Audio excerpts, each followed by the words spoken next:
going to talk about plant.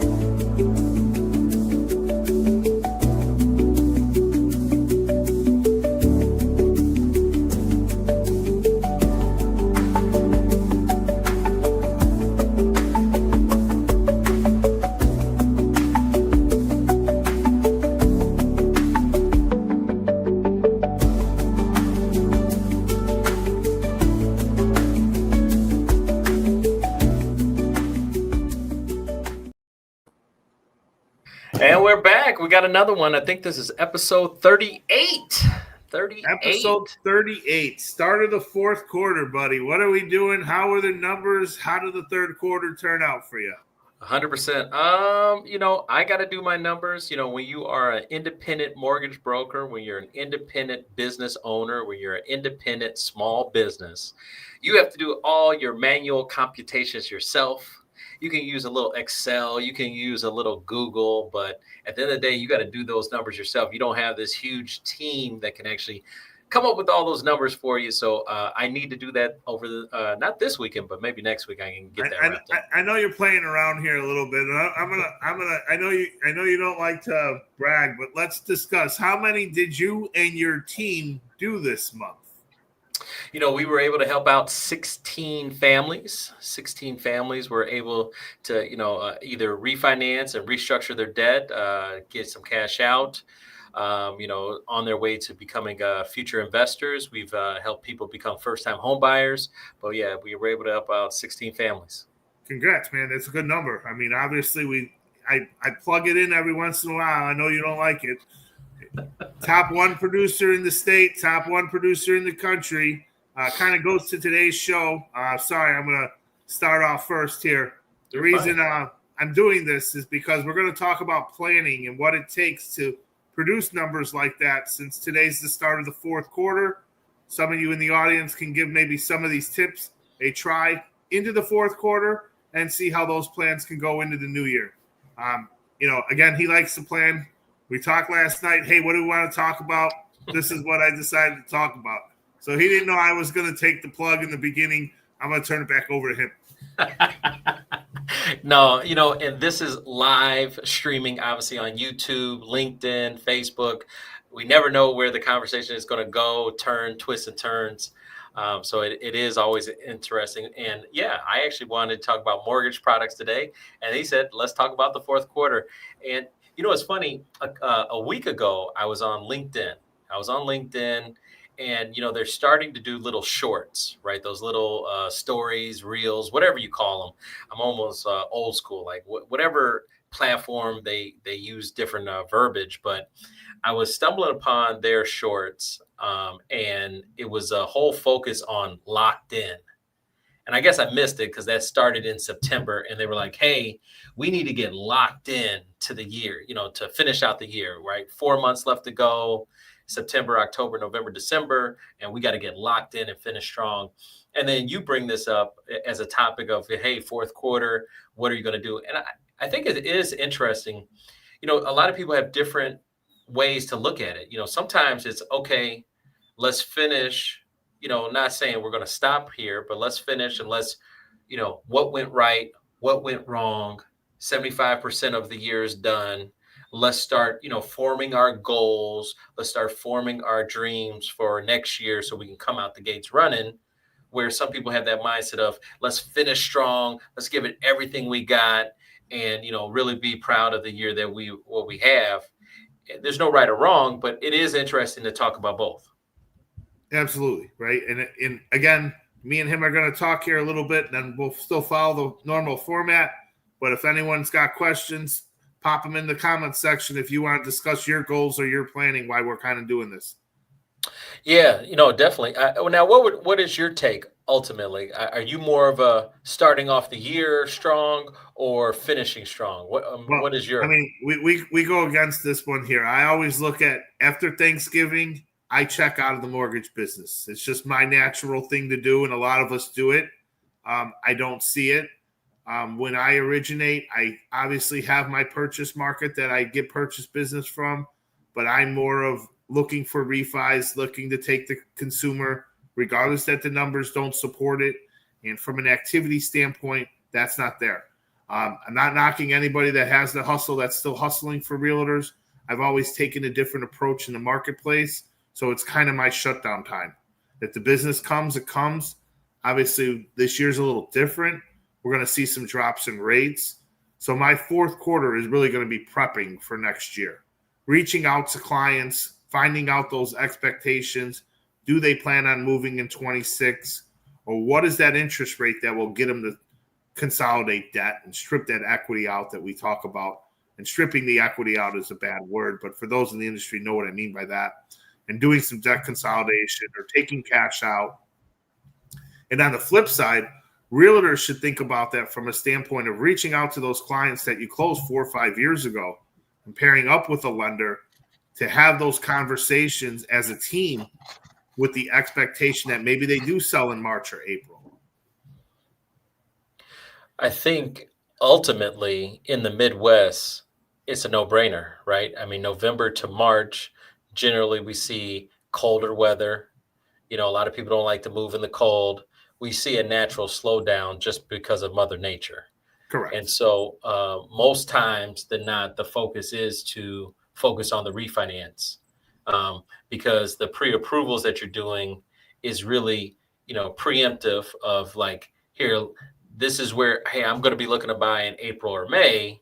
And so I'm just wanting to get that pre look to see like, what do I qualify for? So when I know I'm ready, then I'll be ready to go for next year. So it doesn't necessarily always turn into one thing I actually thought about, and it's just a maturation as I mature in the business and really understand what I do day in, day out. I started understanding like families don't move as much, you know, and this might be only Midwest, but from that September through December, you know, I started looking at my pipeline and I have single people or boyfriend, girlfriends, but they got no kids because the kids have already started school. And now they're not going to just, you know, uplift them from school. Those families, I'm going to have to wait until May, June, July, and so on, because now they're in school. We're embedded. This is where we're going to be for another year. Yep. I mean, obviously there's that. And I mean, don't get me wrong, right? I mean, I've been doing this for a little longer than you because I am a little older. With that being said, we probably got the same amount of years in the industry. But like, Epic's licensed in multiple states, right? That being Tennessee, Colorado, Florida, right? Well, the weather doesn't relate to those states. And I'm licensed in some of those states as well. But over the years, I added those extra states. But regardless, your core business is still in the state you live in. So that weather does come into play. But again, if you do have that low, it may be an option to look at adding additional states to your licensing as loan officers. I think, you know, one of the reasons why we went south, you know, Texas, Georgia, and Florida was because, you know, weather is not necessarily an issue. And sometimes they actually will increase their workflow because it's not as hot, right? It's not as steamy, 100-degree. It's too humid. I don't even want to be outside, you know, so I don't think they evolve. I think overall, everyone evolves around the school year, but I don't think everyone pays attention to it as much as we do, because now we got to deal with Mother Nature and school. So it's like, all right, I'll just wait. I want to touch on two things on that, right? Mm-hmm. So Florida is a little bit of the reverse of Chicago. People slow down in the heart of the summer, but then you get to snowbirds that want to buy a place in the winter. So there you go. And I don't let me rephrase snowbirds to retirement, second home, everything else in general, right? But again, that puts you into the no kid bucket. Correct. And I added Colorado just because years ago, Colorado was a very hot market by loan amounts. And Correct. It was just one of those easy states to add on. Correct. Yeah, no, I mean, Colorado is it's always nice to work in, definitely higher loan sizes. I think, you know, it was a growing trend to go out there, you know, especially with the buzz of the marijuana business, and not so much now, I would say. Correct. They're in a declining market if you statistically look at it based on inventory and pricing. There's Correct. Still great appreciation for those that bought in the early 2021, 2022. Tons of appreciation, but you're seeing that slow down. But that's not the topic today. We're going to get into what we're discussing. So Well, keep going. let's talk. So let's spend a little bit like the next 10 on just finishing strong. So I wrote down some notes here on what would be deemed things that you would do, right? Activities, from a finishing strong mechanism. So reignite dormant leads, right? The fourth quarter would be a great opportunity for people that you were working with, you hadn't talked to in a while. Maybe, especially in our industry, they were looking for a house for some time. That was their New Year's resolution. They were going to get out and go. And then, something got stifled. Maybe they didn't qualify for what they thought. Maybe their credit had a credit challenge of some sort. This is a great opportunity for realtors, loan officers alike to, re-engage with some of that clientele. They were almost clients, and maybe, they got busy, life got busy, something popped up. So now we can, re-engage with them right before the holiday season. I think that's a great point. I want to add one other bucket to it, or one other avenue. Go after the people you lost, right? Not just those that fell through or you didn't hear from, but literally take the weekend and say, all right, who did I talk to this year? Who did I put a pre-approval out that I haven't heard from? What deal did I lose this year? And open up that conversation. Hey, Samantha, did you buy a house? No, I didn't. I'm still looking. And just create that buzz for what's going to come the next year. Definitely. At the end of the day, you can see what worked for this year because we're 3/4 of the way through. And you can say, hey, out of my day, I planned 3 hours of making phone calls, but I only did it for an hour and a half. What would happen if I would do it for 2 hours? Let me try that in the fourth quarter. And kind of go from there. Yeah. Also, too, just with the concept of, if this was your New Year's resolution, then let's finish it. The year's not over yet. You still got 3 months. You could find a house, and I'm not going to get into climate change or anything like that. But right now, it's I'm looking outside. It's pretty nice. Yeah. Cubs are winning. Cubs are playing, and it's 80 degrees outside of Chicago on October 1st. I know you never have to go to U.S. Cellular or whatever they call that place today. They're in October, so. Oh, here you go. So yes, we got baseball outside. It's still very nice weather. And so definitely, I even looked at the weather next week and I'm like, hey, we're in the 70s and high 60s, in the Midwest. So it's definitely still a great opportunity to get out there and go shop. There's about 3 to 5 months worth of inventory out there right now currently. And so, there is some stuff to kind of pick and choose from. So, that would be a thing. Another little thing I jotted down, and I got this from, I don't want to badger his name, but I think it's Carlton Dennis. He's one of those social media gurus that I bump into. He's a tax, really a tax planner, tax advisor. And he talks about, pushing for year-end deadlines, tax benefits, contract timing, use of the calendar as leverage. So, if you are, potentially a business owner and, it's like, hey, how much am I going to be taxed next year? Well, you're going to be taxed XYZ worth of money. Well, how can I reduce my tax? Buying an investment property would be a great idea. Yeah. Another thing on that, the push to the end of the year, right? Well, the greatest thing, if you're buying a house and you close in the beginning of, if you close anytime in December, right? The greatest thing is you don't have a mortgage payment until February 1st. Yes. While that doesn't sound great, it sounds like, well, wait a minute. I go through the holidays. I buy a new house. I don't have my payment in January. This is great, right? And that may be a way to maybe give someone a little bit of a push in October, right? Like, hey, let's get this done, right? Like, let's get you under contract. Let's use November to close that loan. Forget about the holiday and Christmas. Let's get it all done in November, and we'll just roll it over the first 5 days of December, right? And then this way, you're not shutting down, they're not shutting down, and you're pushing for that last push, because then you're basically eliminating the last 2 weeks of the year. Correct. Yeah, I've always had goals, and I said, hey, I want to get you, I want you to have your turkey dinner at your house. Right. Especially if you've been renting or you've been living with mom and dad. I want that dinner to be in your home. I want Christmas to be celebrated in your house. If you celebrate Christmas, Hanukkah, Kwanzaa, whatever holiday you celebrate, I want you to celebrate it in your own house. And so those can be motivation that, hey, the year's not over yet. Let's finish strong and let's complete what, New Year's resolution you set out for yourself. Another concept, which is kind of fun, is holiday networking. I always see, right?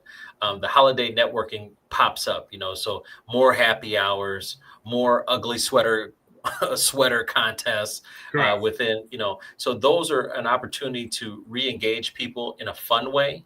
It doesn't have to be always like, let's talk numbers. Like, we all are human beings. We all have, you're a Cup fan. I'm a Sox fan, but we're Bear fans. So, we can come together in something.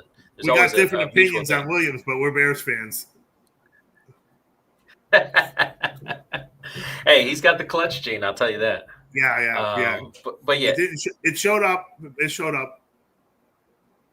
Yeah, no, it's one of those things where you can have some fun at the end of the year, and using the holidays is a way that you can, generate, whatever business you're in, whether you're an insurance industry agency, but you can get together and do your thing. I see Andre. Andre posted "Boo White Sox." So you know what? There's haters everywhere, and I understand that. I understand. But anyway, so client appreciation kind of falls along with that as well. When you think about holiday networking, you can do a client appreciations to kind of finish strong. I feel like too, sometimes that creates the more of a shutdown mode. Oh, I'll see you at the holiday party, and it's 3 weeks from now, right? So just bringing that out, right? If you're looking at it that way, just kind of put that mental note, like, we're going to talk about that on Thursday because the party's on Thursday. I don't need to talk about it on Monday. I need to go to work. It could be a downside, sure. If you're looking at it like that, I mean, it's just, you want to re-engage people, right? You want people to come together, and this is a mechanism you can have people come together because they're assuming that you're going to come together anyway. And I think we're still kind of having issues just with the pandemic. I mean, we were so separated and segregated for such a long time. Yeah, maybe 2 to 3 years. So glad you went there. I mean, at the end of the day, I'll throw a little goofiness out there. I was getting a pedicure done this weekend. Big old Vinny was sitting there getting his feet scrubbed and his toes clipped, right? We don't need a picture. You can visualize it, right? And an HR lady was talking to her person like, I work for a big HR firm, and we're trying to get people to come back to the office. It's been difficult, but, we're going back to 3 days a week. And I think that's a good way to start. Like, if you're looking. I think he froze. Okay, good. If you're looking to make a true change, and maybe you work at home, maybe you don't have the ability to work in an office, but maybe it's one of those things you turn around and say, hey, do I go pay for a co-renting space to really focus on my business? I mean, I know you're in the office at 8 o'clock in the morning like a clock. You got 2 kids, they're going to school, and you're there at 6, you're picking them up at 3, your wife's involved, but you are consistent. And I think the only way to win is to be consistent. And I think working at home makes it very inconsistent for people. I love that you said that, and I'll share a little bit about me. When I first started this journey as an independent mortgage loan officer, this is 2007. I started off working at home. I had a little office. It was at the time in 2007, I was in a 2-bed, 2-bath condo, and so I had one of the rooms as my office, and the 30-minute meals. The talk shows and whatever, Tom Cruise or Denzel Washington's on. I want to hear what he's got to say. I want to see what questions they're going to ask. The Dan Patricks of the world, the Colin Cowherds, all those things. And it was so distracting for me. Sure. The quick 15-minute nap, it's March Madness. I got to watch the games. All those things were distractions, and I could feel it, once again, I'm independent. I don't have a boss, telling me you need to come into the office or anything, but I had to make a decision for myself because I said, if I keep this up, I'm not going to get to where I want to go. This is not sustainable. This is not productivity, And so that was my decision, my choice, where I was like, hey, I need to drive. And at the time I was in Downers Grove. For people that know, I was in Downers Grove, a west suburb of Chicago. And I would hike to Naperville, which was, roughly a 35-minute ride, because there wasn't there's not an expressway heading west in that fashion, because it was kind of southwest to where I was. And I would drive there. I didn't have to. And I said, hey, I don't care if you have a closet space. Do you have anything where I could go to work? I need to go and separate myself from my personal life to my business, because this is important to me. And I know I'm not doing what I am capable of doing. Correct, man. And it's funny you bring up a closet. Now me and Dante got history. We work for a mutual broker, right? And he literally worked out of a closet. I could touch the walls from the front to the back to the side by standing in the middle of the room. Yes, okay? Indeed. And when I used to show up, I used to come in and drop papers off, pick up a check. And, I was never the guy working from the office, right? And he would turn around and say, hey, man, can you come in here and make calls someday just so I can hear someone else try and sell on the phone or do something? Because that's what the environment has gone to, right? You're missing that sales environment that, hey, I just heard someone say this, or, hey, I just heard someone close a loan on this, or I can pitch and do something different on my presentation because I just heard some. It adds to the workflow, but you do need a team to really do it, right? Like it has to be kind of a commitment.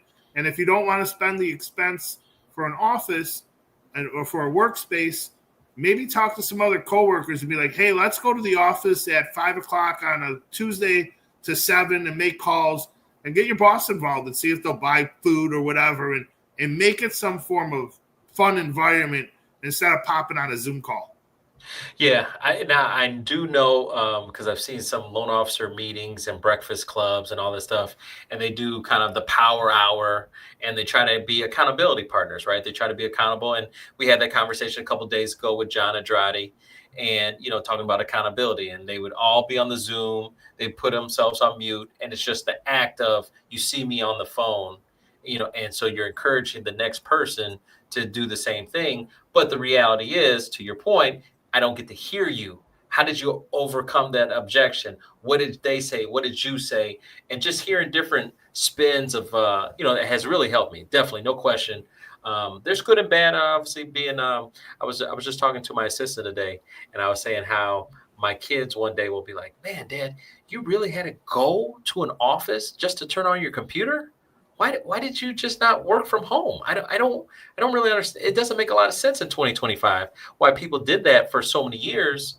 So there is a level of like, but you do garner that kind of team environment, learning from one another. You're frustrated or something stuck, and someone knows how to do it so easily, and they show you a way. You don't get that now. It's a lot of lone. You're truly a lone officer. LONE. Yeah, I want to touch on one thing. I mean, obviously, we used to do our weekend calls when we didn't work together and different things. Hey, man, what are we doing, right? So I'll call it one of my sales things on refis is I used to be able to sell an appraisal first, right? Before pulling credit, before doing docs or whatever. And sometimes on my refi business, that's still one of those things, right? And I know we talked about sometimes you have a client that you're ready to do a loan for, but you've given them so much information that you forgot to ask for the appraisal, right? Right. And one of those things are like, that's the commitment, right? Like I look at it sometimes, I don't pull credit. We have a conversation. If this is what you want to do, the house has to appraise for. And it's a different sales approach. A lot of people be like, Vince, you don't pull credit? No, I don't pull credit until we're ready to do business, right? That's just one of my things, right? And I've done that for years. It hasn't come back to bite me. Now, don't get me wrong. If you tell me, hey, I got credit issues and my credit score is this, I'm going to pull your credit, right? I'm going to do what needs to be done. But if you tell me I'm at a 740 credit score, I owe $200,000 on the first mortgage, $150,000 on the second, I got $700,000 of a value of property, I'm not going to pull your credit. We're just going to talk. So again, it's a pull through, and just kind of wanted to stop from the standpoint of everybody has a different pitch. Yeah, no, from a credit perspective, I mean, obviously it's a CIA, right? Credit, income, and assets, for most people that are buying I a thought I house. thought you were going to say something else. Never mind. No, just credit, income, and assets. Is broken down. Obviously, in a couple minutes, I'll tell you where it's broken down at. But credit, income, and assets is something that's very important as far as getting pre-approved for a mortgage to see how much you qualify for. I think everyone has a different method. You're not the first person I've heard that hasn't pulled the credit up front. And it really just depends on who you're working with. But most times, I've been there's a cost of doing business, and you have to pay to play in this kind of industry. And I've just been taught to look at credit first. Yeah. But one of the issues with looking at credit first is sometimes you don't go through the full review of the process. If you start at income first, you might have saved yourself thousands of dollars or hundreds of dollars on credit pulls because the income may not necessarily qualify, right? It might be a situation where you say, hey, um, I want to say about 3 years ago, if you were making $40,000, you could probably be eligible for a mortgage. There was a house that was written Right. and it was for you. But now, if you're not making 80,000, potentially even 100,000, it's getting harder and harder to qualify. And so now we're seeing more people come together. We're seeing the mom and the daughter come together to buy a house. We're seeing friends come together to buy a house. It's just one of those things that it has to be, because since rates are higher, purchase prices are higher, more income is going to have to be there for you to qualify. Co-living is a new word for roommates. Let's be honest. I know at about the 30-minute marker, you're going to turn around and do some plugins. So let me kind of add one other thing for accountability. Yeah. One of the things I used to do, and I changed it, I'm old-fashioned. I used to have a planner, and I used to chart my day out by hour. And about 2 years ago, I changed the planner to a tablet. And one of the things that helps keep accountability is charting what you do every hour. Mm-hmm. If you feel like you're not being efficient, that may be something someone looks to do in the fourth quarter here, and see what you're actually doing, especially if you're working from home, and see what you're actually working or what you're actually playing. So I have kind of, I still have the paper planner. I'm old school too, just a different version of you. I went with 8.5 by 11, and I started making a bunch of lines with a ruler, and making little boxes. And what I said to myself is, I want to have 40 boxes on this sheet of paper. And I want to track how many of these activities can I do each and every day? And what activities am I doing each and every day? Obviously in our business, in any sales industry business, we talk about MMA, money making activities, and just making sure that you're delegating the things that you don't need to do really, and focusing on the things that you need to do. My best bet is having these conversations with you, talking to the audience that's here. My best bet is talking to my clients, making sure that they understand what's going on in their loan situation. That's the best, priority of my time and day. And it's not in meetings. It's not in, because sometimes I talk to customers and they just have so many meetings. And I say to some of them, like, well, how does the boss ever expect anything to get done? I mean, how many meetings are we going to be in? Yeah. We got to start doing something. So you're in your Outlook calendar, you're in this calendar, you're in that calendar, you're on your paper calendar. I'm gonna want to build on what you just said on something. Yes, I went to a tablet. The reason I went to a tablet, everybody knows I had some medical issues, right? It was to keep all my doctor's appointments straight, know all my passwords and everything else without having to look it up. But the one thing I did is I made it color-coded for each doctor. And just for you, since you have a team, right? Because you have other people that work underneath you. Mm-hmm. One of the things you may think of doing in 2026 is giving everyone a tablet and sharing that tablet and mirroring it so everyone sees your schedule and you see their schedule, and give every one of your employees a color code so they know what's their responsibility, or who you're talking to, and everyone else can see it. And from a business standpoint, it may eliminate some of the emails, instant messages, and the text messages, because you can do what needs to be done on everyone's schedule within the calendar so everyone sees it. So maybe something to add.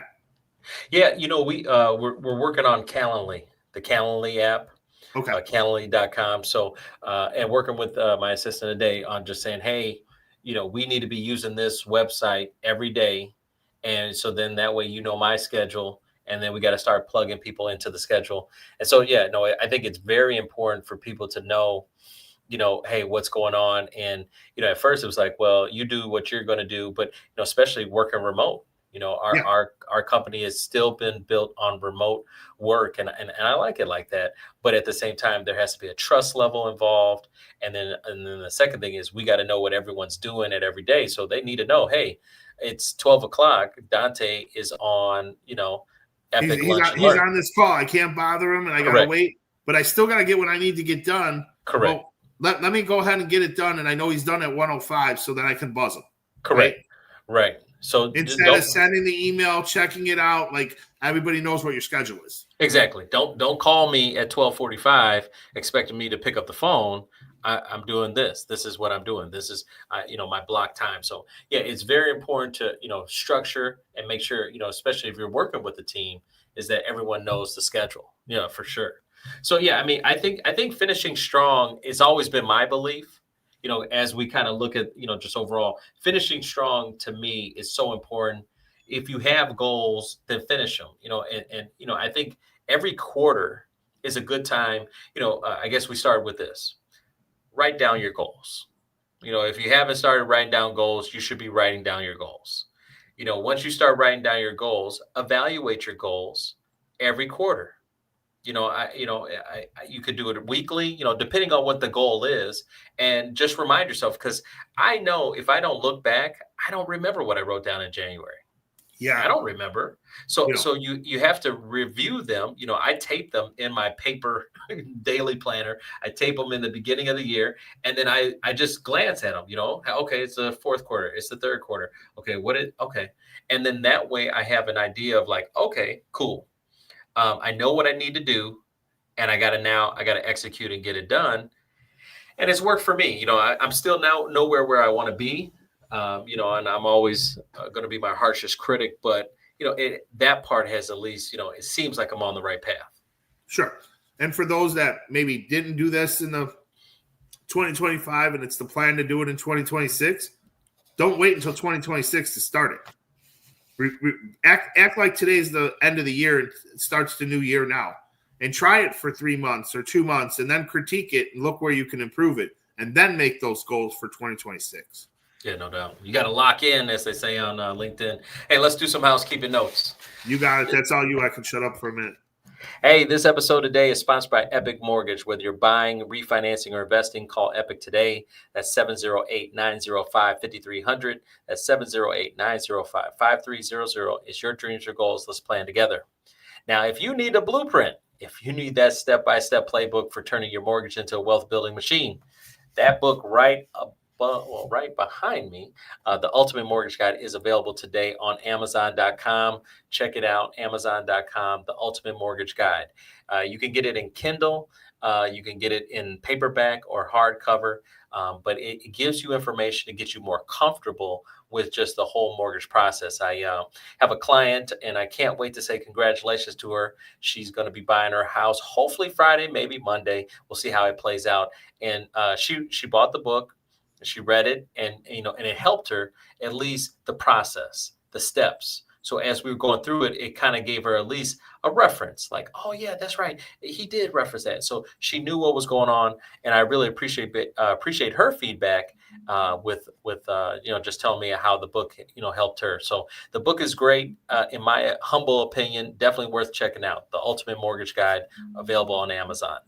Now, after the show, I want you guys, if you're on LinkedIn or if you're on Facebook, go to YouTube. Please go to YouTube and go to our YouTube channel, The Epic Spotlight.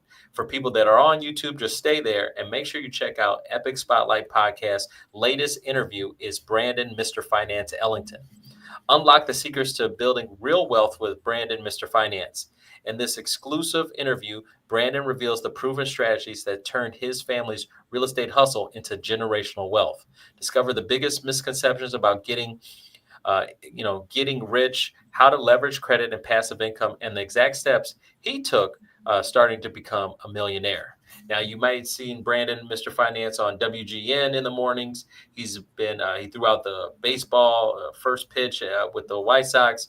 So he has, he's one of these guys, local heroes that has done his thing in the real estate. He's built his wealth really through real estate, and it's awesome to know. All right, preferred listings. All right, we got our preferred listings today. We still got the same. So we got 6945 South Dorchester Avenue, Unit 2S, Chicago. Evelyn Woods, it's going for $149, 773-718-9742. We have 548 East 50th Street, Unit 3, Chicago. It's going for $269.9. It's a 3-bed, 2-bath condo. Contact Jessica Roberson, 708-518-8120. We have 2030 East 72nd Place, Unit 3D. It's a 2-bed, 1-bath condo going for $109. Contact Evelyn Woods, 773-718-9742. And want to send a big shout out to Sharday Nix. She was with us yesterday. Really spoke a lot of great knowledge and provided a lot of good wisdom. 12673 Simbay Court, Jacksonville, Florida, 374-990. It's a 4-bed, 3-bath. Contact Sharday, 904-520-8041. We have 12707 Simbay Court, Jacksonville, Florida, going for $378,990. It's a 4-bed, 3-bath. And then we have 16029 Circle Drive, Markham, Illinois, 3-bed, 1-bath, 1099. Contact Keith Terry, 773-655-1360. So those are our preferred listings. And if you want to see those again, you can see those directly on my website at www.danteroyster.com. I don't even know if you have to say www anymore, but yeah, danteroyster.com. Go to the website if you want to see pictures of it. If you also want to see all the interviews that I've done, you can go to my website. I'll put it in the chat right now, danteroyster.com. So you can see all the Epic Spotlight podcast interviews. You can see our preferred listings on there. So it can get you a whole, if you want to go back and check out some other interviews that I've had. It's been some great people. I've been very fortunate to sit down, and there's only more coming. So we'll have a new interview tomorrow on Epic Spotlight podcast. Perfect. I got a couple things I want you to plug that you didn't plug. Sorry. Yes, sir. And then we'll get started. Obviously, me and Dante are going to 3 days a week in the month of October, Monday, Tuesday, Wednesday. One of the things we're throwing out, maybe the audience will want to say yeah or no, is to do kind of like an unscripted day, one of the days. If the audience thinks it's a good idea or not, let us know. The other thing here is there's a newsletter Dante will talk about in a minute. And when we started this, and I want to thank the audience, I watched your YouTube numbers. You're around 2,200. And I think in the 2 months now, we're approaching, 2,900? 2,900, yep. So I don't know if it's the show, but if you have subscribed to the channel or you need to, please do so. Thank you. No, we want to, first and foremost, this is for the audience. This is for, this is for you. We want to be available to you Monday through Wednesday. We can answer your questions. If you have scenarios, if you have, hey, I'm buying a house and this loan officer said this, or hey, what would you do? Should I ask for a seller credit or should I try to reduce the purchase price? These moments that we have are for you. We can answer this stuff. So please like and share this video for one, but our YouTube channel. Make sure you like it and share it. That way, if you subscribe to the channel, you'll get notifications of when the latest thing is coming out. We try to provide content for you each and every day, Monday through Friday. We also have some shorts that we're building out. We're going to do a better job on the shorts. So we are really trying to build this out for you and give you the knowledge, and the things that we think are really gems, nuggets. And, I think it's just so important because the mindset has changed for me. Maybe 20 years ago, it was just about buying a house. That's all it was. Like, here, I want to buy my house. I want to have my own. I don't want to share, I don't want to share a wall with somebody else. I've had a condo and stuff like that. So it's like, I want to have my own house. But now, okay, I got the house, and it's kind of like, well, what else? And so really right now in my life, important is retirement and having financial freedom. And so as I unlock, the secret sauce and the mystery and how to really obtain it and what I'm doing to be successful, I want to share that with my audience because I don't want to leave any family behind. So I encourage you to go on this ride with us and on this journey. I appreciate everyone that's listening to us, and make sure you get others to do as well. And let's support the channel and let's keep this going. Was that good? Thanks, boss. Yeah, that's pretty good. Okay, good. So we talked about end of the year, and then, I just want to say beginning of the year is important, I think, as well, but I think we kind of shared it. Let's start off with the right goals, and then, we can get to people's questions that, have put stuff in the chat. We always want to do goals. Let's start off up top and work our way down. I guess I should move over just to see the comments. Oh, how many listeners we got before we do that one? We have 467 people listening to us right now. All right, really so it wasn't just that we had John on the show with 600. So thanks, everyone. Appreciate it. Yeah, appreciate it. So great insights. Love the balance between finishing strong and planning ahead. Thanks so much, Ryan. Appreciate that. Sam writes, do you think finishing Q4 strong builds more confidence for 25?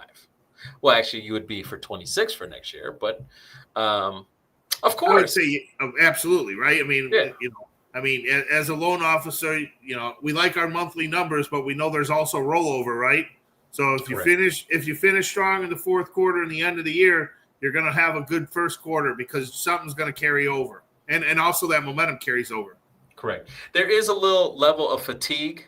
I'm not going to lie. There is sometimes, in January, I'm like, man, now I got to rebuild myself back up again, after, finishing out the year, trying to finish strong.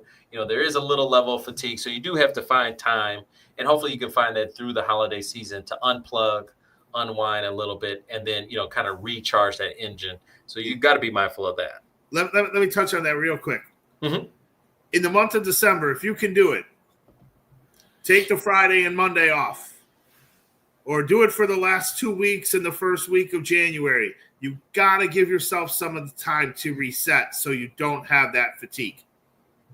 Now, I'm completely different now. My hustle's different. I don't write as many loans as I used to. This is a part-time gig for me. I'm here. I do this because I need something to do, and I appreciate the platform. But take that time. If you could schedule a Monday, Friday off, do it. I have a client, and shout out to HL Vance. That's his name. Shout out to HL Vance. He was the first one to ever, starting at Thanksgiving, every Friday off. He positioned his, sick days and vacation days, what have you, to take every Friday off. So he's like, hey, I'm only working four days a week, through December. And he was just a happier life, great guy. So appreciate him. So if he's out there, doubtful he's listening, but if he's out there and him, tell him I said thank you. Love HL. All right, we got Roy. How do you personally balance deal closings versus planning ahead?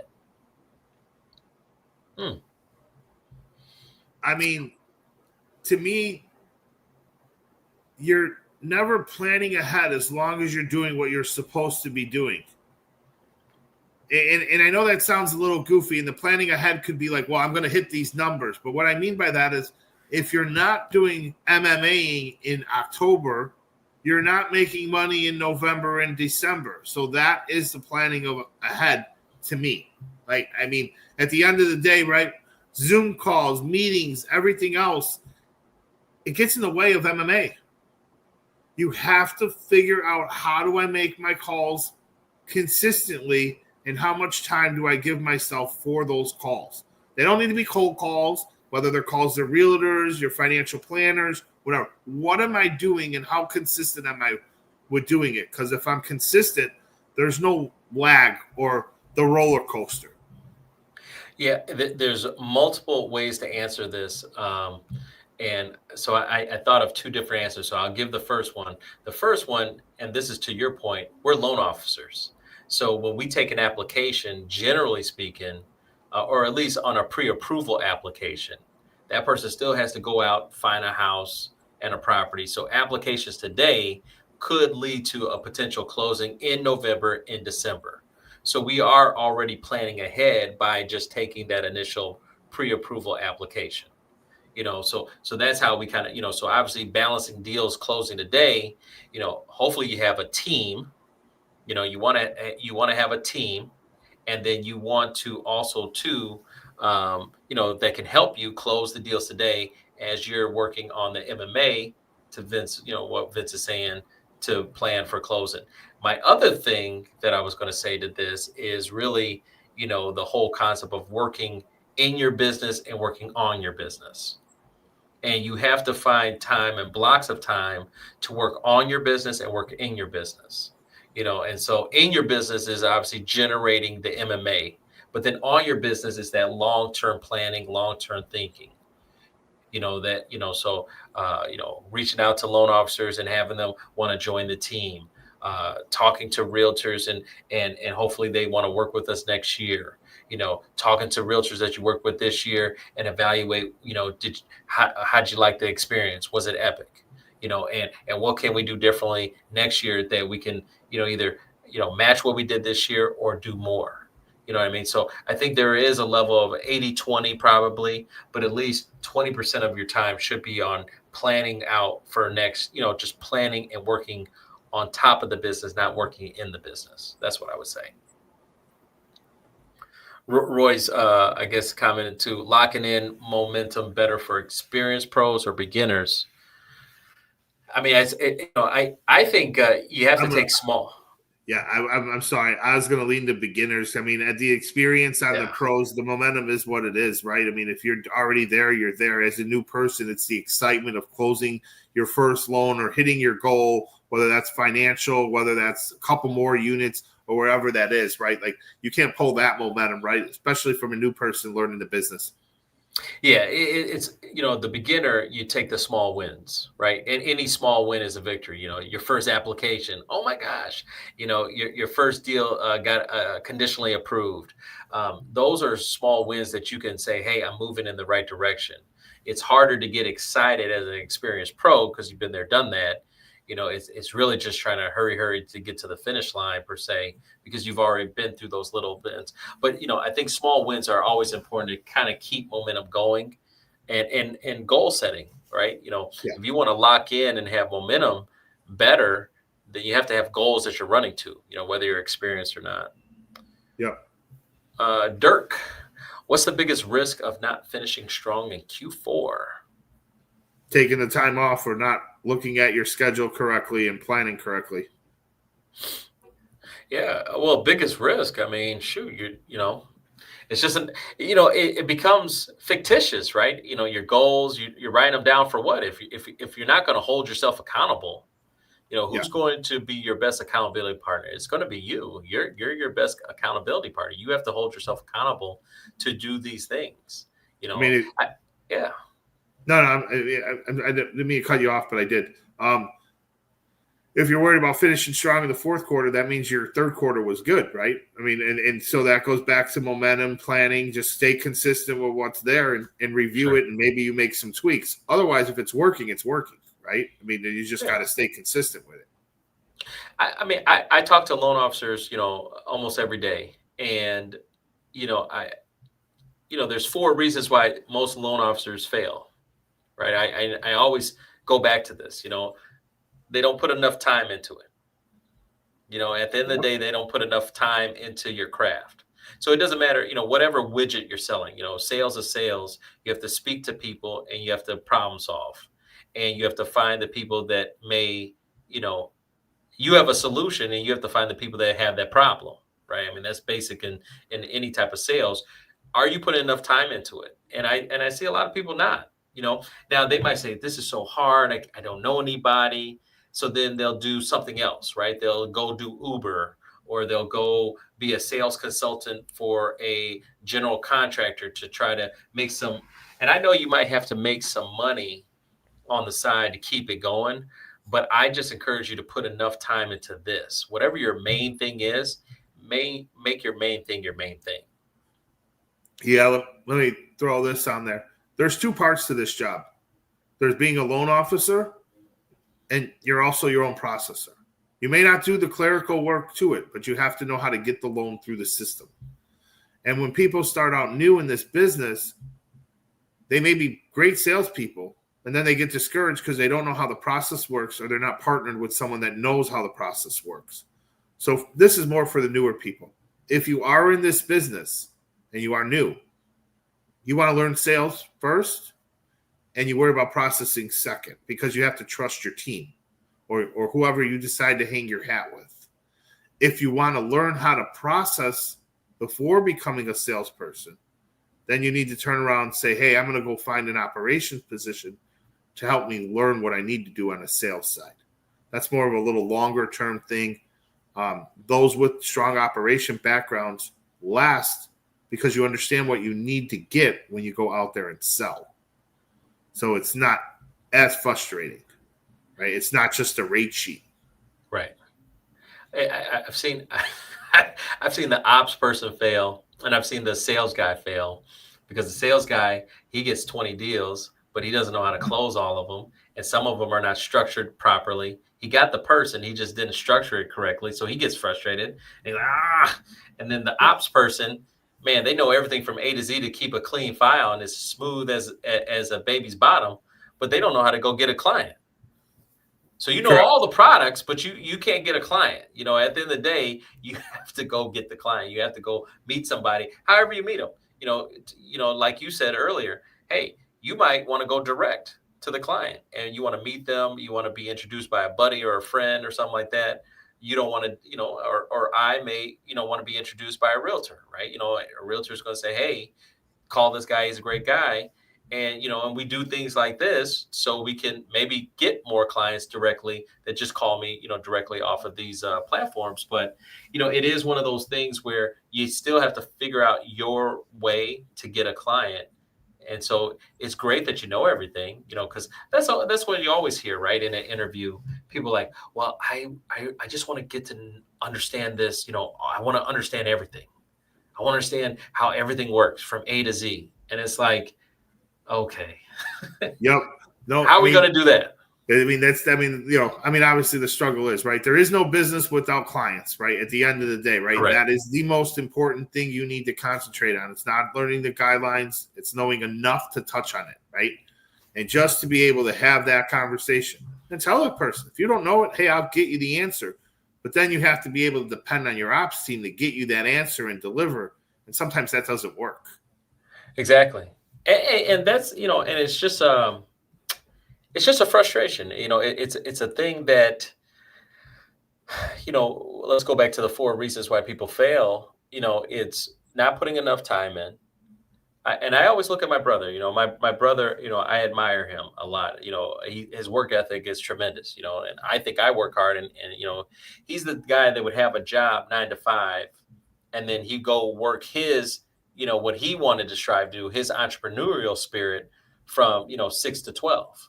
And then he would do that every day, you know, and I look at that as saying, hey, you got a 9 to 5 job, just, you know, be the best you could be there. No, I'm going to do that job, but that's not what I really want to do, or it's not making as much money as I needed to make. And I'm going to go do this. So he would put the time in. He still would block out time to make sure he would do what he needed to do. And that's what it takes. I don't see enough people having that discipline. And that's what's, you know, that's what's frustrating. He has a sense of humor. You don't. True. This is true. This is true. All right. Next question. Jack, do you think team collaboration is more important in Q4 than other quarters? I mean, I make a quick answer to that one. To me, it would be no, but I'll let you kind of elaborate or say something different. I mean, I agree with you. Do you think team collaboration is more important in Q4 than other quarters? No, but team collaboration seems to be more prominent in Q4 because of the holidays, right? It seems like companies do try to do the holiday parties and they do try to get together and stuff like that. And, you know, we, a couple of years ago, we did a huge, we were in Des Plaines and we did a picnic. we did an epic mortgage picnic, and we invited, people and to come out and this, that, and the third, to participate. And it was a good time. It was real nice. Expensive, but it was nice. Yeah. Had some famous Daves, and had a bouncy house for clients. It was client appreciation type of thing, and it was nice for everyone to get together on a social environment, right? And I think that will hit home for people that are remote now, because now we actually are in the same space. Like, oh, Yeah. wow. So I think it will register, but coordinating everyone's time, getting everyone in one location is a nightmare. Yeah. I mean, again, we've been doing this for a long time. At the end of the day, it's your personal business. Correct. Right? All these meetings, all of this, they're not productive if there's no follow through. And that means Correct. From everybody, right? Not just the loan officer. That's also from your regional manager or your sales manager or your district manager or whatever it is, right? They're making you do the meeting because they need to check in with you. But are they checking in with you in week 1 as opposed to week 16 of the year? Right? Like, where is it? Right? Like, hey, yeah, you're doing this, but are we just doing this because we have to fill out the thing? Just like we have to do 8 hours of continuing education and sit in front of a computer and just click the button to what? I didn't learn anything. I've done this for 20 years. I still got to do the same thing. It's just a routine. And again, us being self-employed to a certain extent or entrepreneurial, I don't want to sit there. I don't want to do that stuff. That's kind of where I was with my quick answer. Yeah, I think you and I are similar in the nature. Like, I don't need the team dinner. I don't really need the team. I'll eat it. Yeah. Right. Like, I mean, I'll take it. I'll do a team event. It's okay, but it just can't be like, this is what it is, right? Some bosses have meetings every day. I don't need to tell you my pipeline every day. You have it. It's there. If I'm not hitting numbers, I don't need to know in a meeting. Pull me off to the side and say, hey, where are the numbers? Correct. Yeah. So it is. I just feel like it's 2025 now. It's different. It'd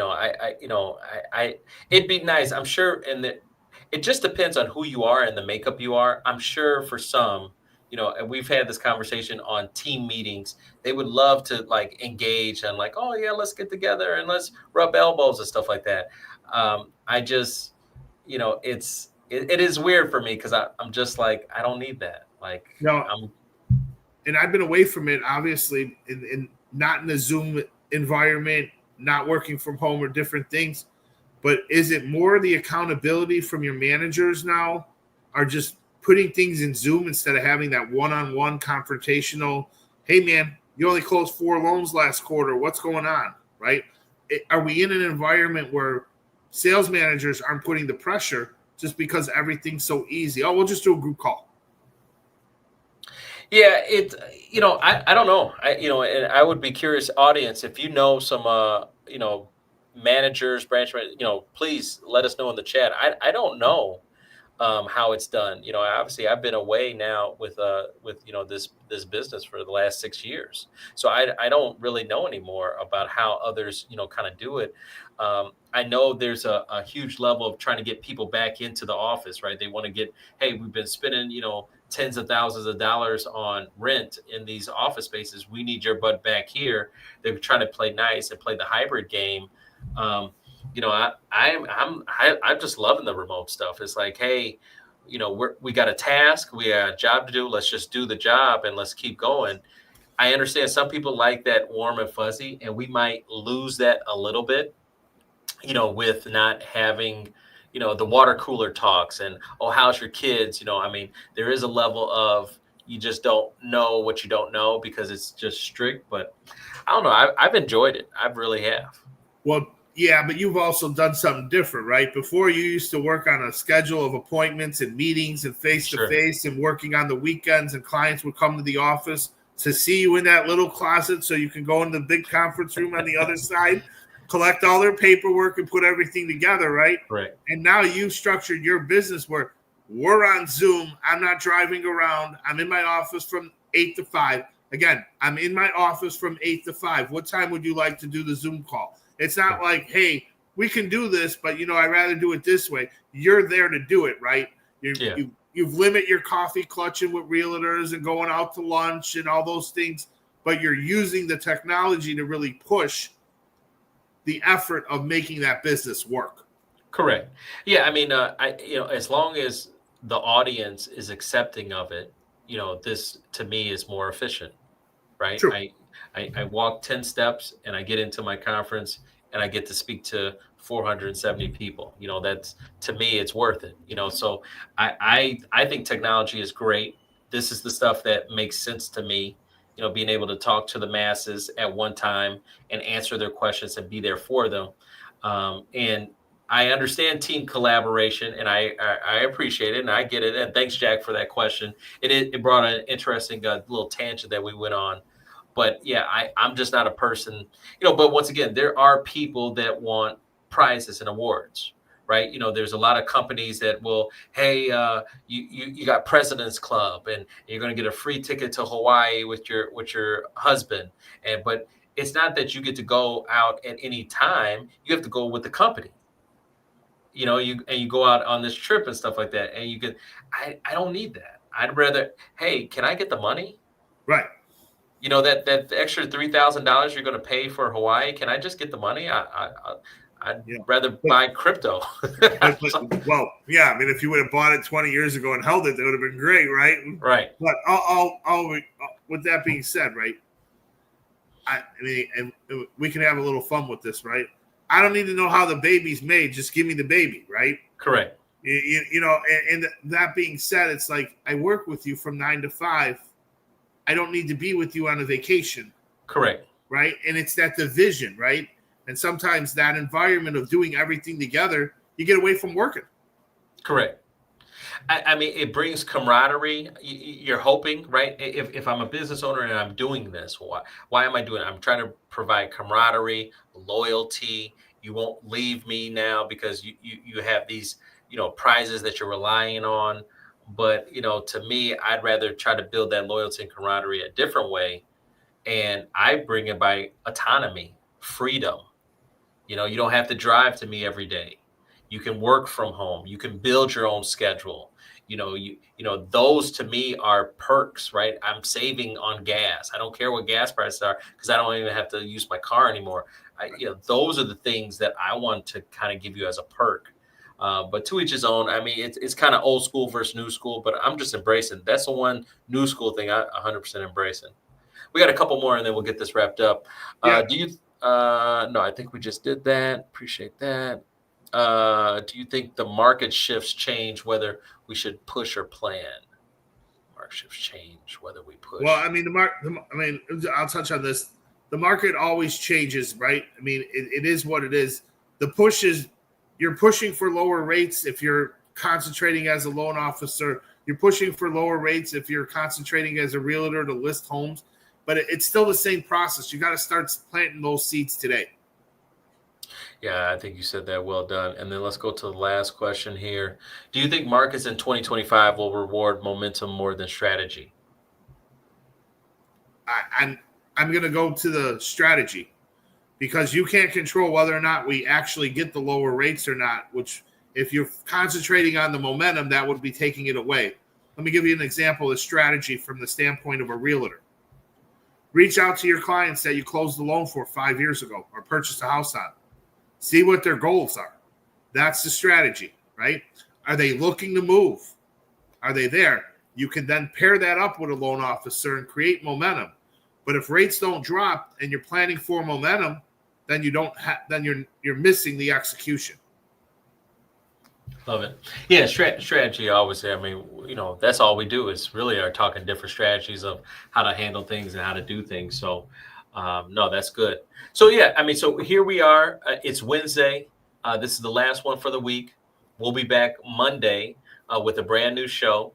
And definitely in the comments, make sure you like it, share with people. Let us know too if this is the type of topics you want us to be talking about. We spent a lot of time on how to finish strong in the fourth quarter. Maybe next one we talk about how to start off 26 in the right fashion, or we can table that for next year. Yeah. And obviously, if you guys want to talk about other topics, throw them in the comments, or listen to us on Monday and throw them in the comments. You know, like I said, we're going to knock it down to 3 days a week. That doesn't mean we're going to have less guests, but I also want to try and see if we can get you guys more involved. Yeah, appreciate your comments, appreciate your questions. Feel free to keep chiming in and letting us know what you want us to, you want to throw, kind of throw us some topics. We appreciate that, and we can also, go off cuff in that regard. So tomorrow, once again, Epic Spotlight Podcast, we'll have a new interview. So make sure you check out Brandon, Mr. Finance Ellington interview that's available today. We'll have a new one all set up for you tomorrow, talking about mental health and anxiety. It should be good. And then on Friday, two things happen on Friday. We have the monologue that's on Epic Spotlight. So check out the monologue that I created over the weekend, and that will be available on Friday for you to listen to. So make sure you subscribe to the channel. You guys are doing an excellent job of subscribing. Appreciate everyone that's subscribing. Continue to subscribe to the channel. And then that way you get the notifications and the reminders of when updated new information comes. And then also, 5 o'clock newsletter on Friday. 5 o'clock a newsletter will be coming out on Friday. Thanks, all right, buddy. Man.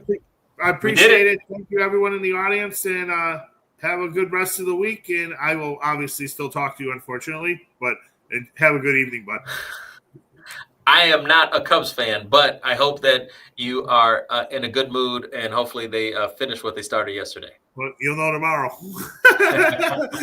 Take care. Later, bud. Bye.